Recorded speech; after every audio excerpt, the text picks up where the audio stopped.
3월 18일 저는 커뮤니티에 공지글을 썼습니다. 좋은 일이 있고 일주일간은 자리를 비워야 한다고. 그건 바로 이 게임 퍼스트 버스커 카잔을 위한 것이었습니다. 그리고 이틀 뒤 코로나에 걸리죠. 지금 목소리가 이따위인 것도 그 이유고요. 억가도 이 정도면 예술의 경지가 아닐까 싶은데 아무튼 굴러들어온 기회를 걷어찰 수는 없으니 끔찍한 몸 상태를 이끌고 게임을 하기 시작했습니다. 카잔은 굉장히 특이한 게임이에요. 몬스터보다 플레이어가 압도적으로 빠른 경우가 대부분이고 몬스터가 더 빠르더라도 대응할 수 있는 수단이 널렸죠. 어떤 스킬은 높이 뛰어오르는 동작이 추가되어 하단 공격을 무효화시키는 데 사용할 수 있고 아예 대놓고 공격을 무시하거나 반격하는 스킬도 존재합니다. 그로 인해 만들어진 그 어떤 게임보다 공격적인 소울라이크는 제 마음에 쏙 드는 것이었어요. 스토리가 무겁고 배경이 어두우니 당연히 BGM도 무거운 걸 사용하지만 플레이 스타일만 놓고 봤을 때는 브레이블리 디폴트풍의 활극이 떠오르는 BGM이 어울릴 정도였죠.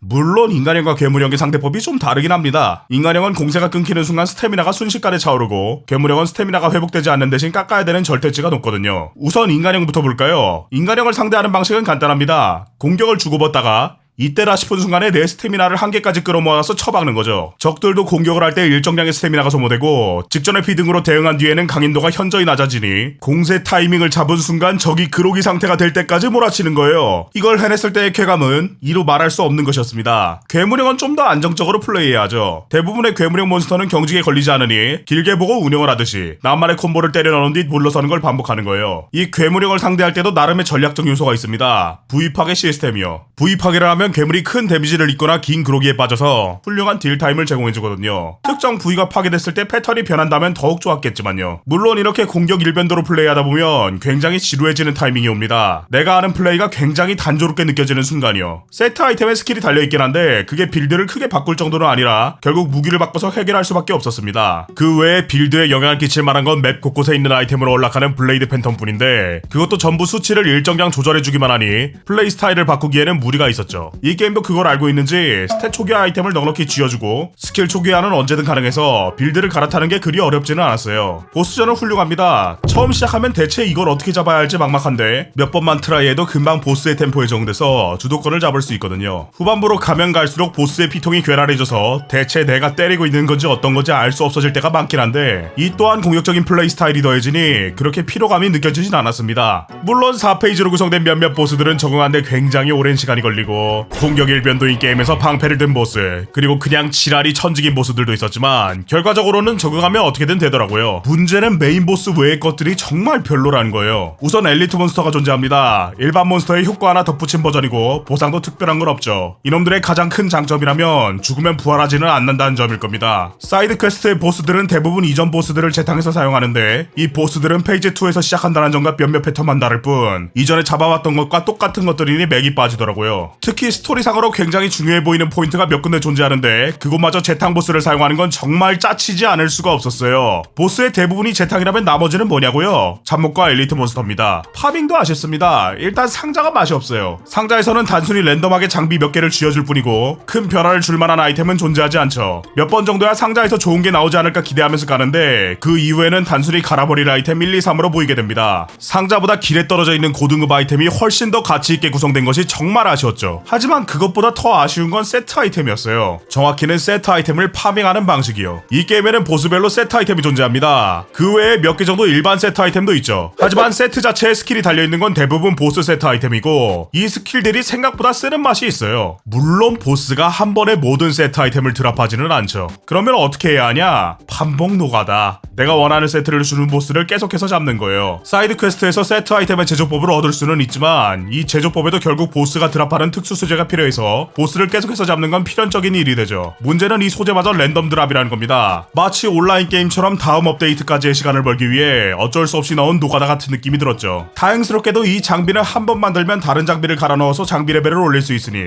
한 번만 고생하면 되긴 합니다. 일반 장비로 플레이가 불가능한 것도 아니고요. 하지만 그냥 보스 소재로 무기를 만들 수 있고 그 무기에 스킬이 붙어 있었으면 더 깔끔하고 좋았을 것 같네요. 그래도 소모품들은 꽤 좋았어요. 제조가 어려운 것도 아니고 효과도 발군이라 귀 귀찮은 구간을 넘기는데 활용하면 진행이 한결 수월했거든요. 자, 이제 스토리를 볼 시간입니다. 스포일러 주의가 필요하다고 생각하지만 사실 카잔이 복수를 한다가 스토리의 대부분이라 그렇게 주의할 건 없을 수도 있겠네요. 아, 카잔이 복수하는 거 몰랐는데 망했네 하는 사람들은 제발 25분만 참아주시길 바랍니다. 이 앞에는 퍼스트 버스커 카잔의 스토리 스포일러가 있습니다. 스토리는 앞에서 말했던 복수를 하는 여정입니다. 황제를 죽이러 가는 도중에 제국이 쳐놓은 폐악질도 좀 보고 부하도 구한 다음 숨겨진 흑막이 누군지 알아보기도 하죠. 스토리 컷신은 게임의 분위기와 잘 맞게 구성되어 있어요. 왜 그거 있잖아요, 양피지의 그림을 그리는 듯이 연출하는 거. 분명 정지된 캐릭터 일러스트인데 주변에 이펙트를 잘 입혀서 분위기가 살더라고요. 개인적으로 굵은 선이 취향이라 더 볼만했던 것도 있겠네요. 하지만 그렇게 보여주는 스토리는 단순히 다음 보스로 가기 위한 안내선 정도의 역할에서 그칩니다. 큼지막한 반전도, 클라이막스를 위한 빌드업도 없죠. 흑막 또한 너무 급하게 풀려버리고 사건의 전말을 알아도 전면에 내세운 황제가 무고한 건 아니라 그렇게 놀랄만한 요소도 없습니다. 던전 앤 파이터라는 원작이 존재하니 카잔에 대한 좀 더 깊은 이야기를 풀어봐도 좋았을 텐데 말이에요. 다음으로 말해야 될 건 분위기를 해치는 몇몇 캐릭터들입니다. 말끝마다 크라라는 말을 덧붙이는 사일런스.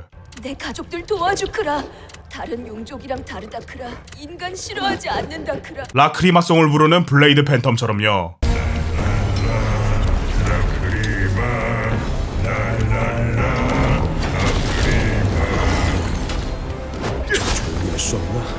대체 왜 저런 것들을 넣은 건지 모르겠어요. 무거운 분위기를 깔고 가는 게임에서 저런 것들을 접하면 몰입감이 확 깨진다고요. 특히 블레이드 팬텀은 안 그래도 말을 짧게 하는 캐릭터 설정을 가지고 있는데 저 라크리마송을 듣고 난 다음부터는 그냥 지능이 낮아 보이게 됩니다. 분위기를 환기할 만한 캐릭터는 단진과 음유시인 정도면 충분했을 텐데 말이에요. 그 다음 서사를 싸는 게 정말 엉성합니다. 무거운 분위기를 가진 게임들이 항상 그렇듯 이 게임에서도 아군이 타락해서 적이 되는 경우가 있습니다. 근데 슬프지가 않아요. 얘랑 뭐 한 게 없는데 어떻게 슬플 수 있겠어요. 이 게임에서 NPC들은 단순히 등장만 하고 플레이어에게 부탁만 할 뿐 뭘 하는 게 없어요. 그러다가 갑자기 얘가 타락해서 나오는데 분위기를 비통하게 잡아도 내가 슬프지 않단 말이죠. 얘랑 싸운 서사는 뭐냐고요? 그냥 말로 카잔처럼 되고 싶다. 그리고 컷신에 등장해서 막타 한 번 친 게 끝입니다. 이 정도면 그냥 남이라고 봐도 무방할 정도예요. 길 가다가 마주친 사람이 죽었다고 장례식 가서 조의금 내지는 않잖아요. 차라리 내 장비 만들어주던 대장장이가 죽었으면 더 슬펐을 겁니다. 얘가 소모품도 같이 만들어줘서 신세를 좀 많이 졌거든요. 얘네들이 진행할 때 직접적으로 도움은 주지 않더라도 저 멀리에서 몬스터와 싸우는 걸 보여준다든지 아니면 잠긴 문을 열어준다든지 표현할 방법은 얼마든지 있었을 거예요. 그러지 않아서 아쉬울 뿐이죠. 결과적으로 카잔은 사이드 메뉴 구린 스테이크하우스입니다. 전투라는 맛있는 스테이크를 먹으러 갔지만 그 맛을 살려줄 곁들임 요리가 구리니 스테이크 자체의 맛도 떨어지는 느낌이죠. 엔딩을 보니 아마 DLC도 나올 예정인 듯한데 거기서는 좀 더 깊은 스토리와 발전된 시스템을 보여줬으면 좋겠습니다.